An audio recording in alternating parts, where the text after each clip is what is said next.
Helen Keller by Katie Nugent.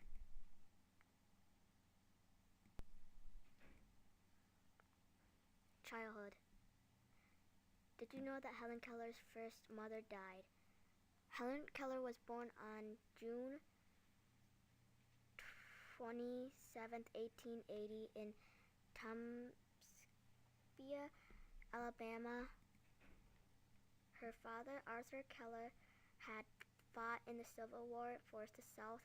She was a very smart girl. One day, her second mom was bathing her, and she put her hand in front of Helen's face. She didn't blink because she was blind. Each time the bell rang, it meant that it was time to eat, and everyone could hear it. Helen could not because she was deaf. Helen got a teacher. Her mom was Annie. Her name was Annie. Helen was very hard to teach because her temper, but Annie would not give up.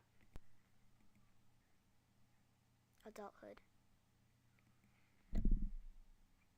As Annie taught Helen, Helen knew how to write books and give speeches.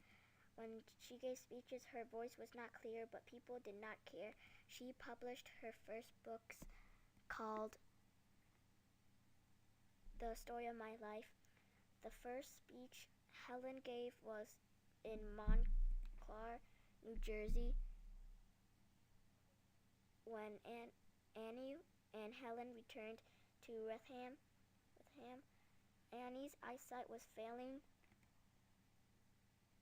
Then in 1936, Annie died. This broke Helen's heart. Helen wrote another book called Teacher Annie Sullivan Macy. Sadly, Helen died on June 1st, 1959. Why is she famous? Helen was the most famous for her books, and she wrote the speeches that she gave. What interested me about Helen Keller was that she was blind and deaf.